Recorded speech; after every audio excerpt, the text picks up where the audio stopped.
Ya halo semuanya, selamat datang di channel cerita si kucing.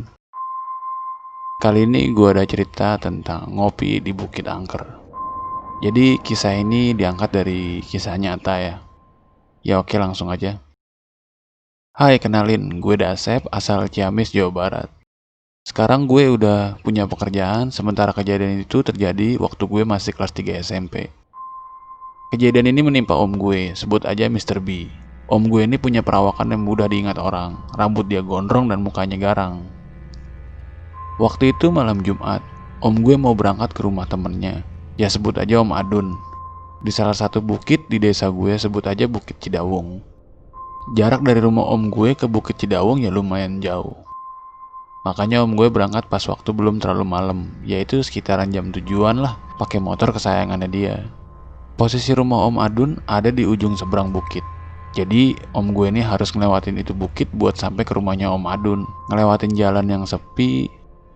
Posisi rumah Om Adun ada di ujung seberang bukit. Jadi om gue harus ngelewatin itu bukit buat sampai ke rumah Om Adun. Ngelewatin jalan yang sepi. Yang kita tahu ya, kalau di desa, rumah warga masih berjauhan dan masih banyak pohon-pohon gede bertengger. Makin ngasih nuansa yang serem ketika kita lewat situ malam hari, apalagi sendirian. Ketika om gue dalam posisi nanjak, hampir mau sampai ke puncak, tiba-tiba aja motornya mogok. Padahal nih om gue yakin motornya itu baik-baik aja. Kondisinya juga waktu itu tetap jalan masih gelap banget. Kebayang dong, ketika lu sendirian naik motor di jalanan yang gelap, sementara pencahayaan dari motor lu doang, terus motor lu mogok. Apes banget kan? Dan setelah di starter beberapa kali, motor om gue ini gak nyala-nyala. Om gue terpaksa ngedorong itu motor buat sampai ke rumahnya Om Adun. Sementara perjalanan masih setengah bukit lagi, dan kondisi jalannya itu benar-benar nanjak. Setelah sampai di puncak bukit, om gue lihat ada sumber cahaya dari sebuah warung kopi. Karena capek, om gue langsung ke warung kopi buat istirahat sebentar. Ketika om gue senderan, dari dalam warung keluar cewek cantik, masih muda, yang ternyata itu si penjaga warung kopi. Ngelihat om gue yang kecapean, penjaga warung tadi nanya, "Mang, kenapa itu motornya? Mogok ya?" Om gue pun jawab, "Iya nih, nggak tahu juga tiba-tiba mogok, padahal ini motor nggak ada apa-apa." Penjaga warung pun jawab lagi, "Ya udah mang, ngopi-ngopi dulu aja di sini." Om gue ngiyain aja, dan nggak cuma ngopi, om gue juga beli sebungkus rokok. Pas lagi asik ngopi sama ngerokok, om gue ditanya lagi sama penjaga warung tadi, "Mau ke siapa mang?" Om gue pun jawab, "Mau ke rumah temen nih di bawah." "Oh, ya udah santai aja dulu mang. Nanti juga motornya nyala lagi." Ditimpalin sama penjaga warung kayak gitu. Setelah om gue ngopi-ngopi cukup lama, dia bergegas buat ngelanjutin perjalanan ke rumah Om Adun. Dan dia nyoba buat nyalain motornya. Ketika dia starter, ajaibnya motor itu nyala lagi, kayak biasanya aja. Dari belakang penjaga warung itu bilang, "Tuh kan mang, nyala lagi." Om gue pun jawab, "Iya neng, makasih ya, saya lanjutin lagi perjalanannya." Om gue langsung tancap gas ke rumah Om Adun.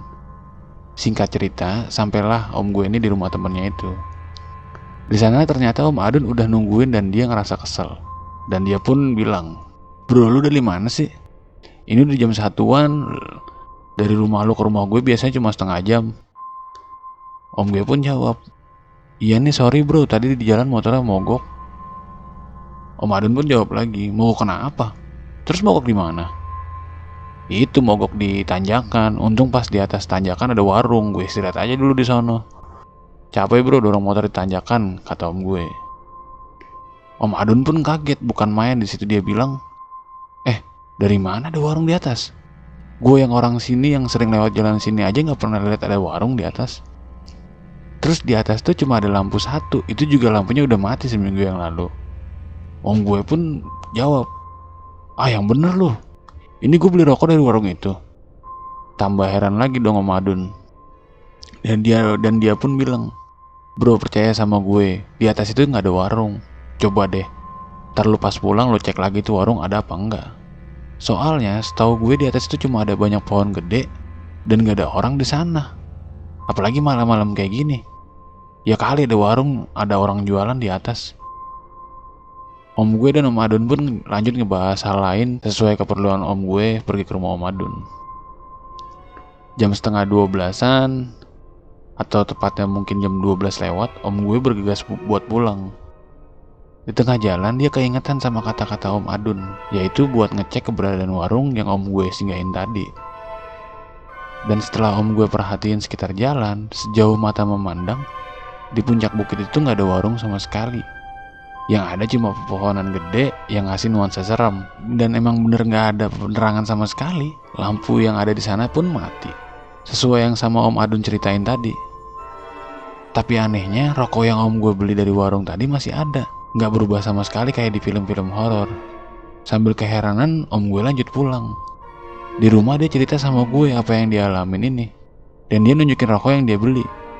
Singkat cerita, besoknya om gue ditelepon sama Om Adun kalau setiap malam orang yang lewat ke bukit itu bawa motor, pasti motornya mogok. Sampai-sampai jarang orang sana yang berani ngelewatin jalan itu di malam hari.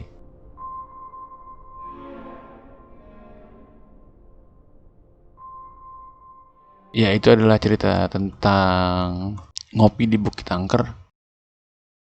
Jangan lupa subscribe ya.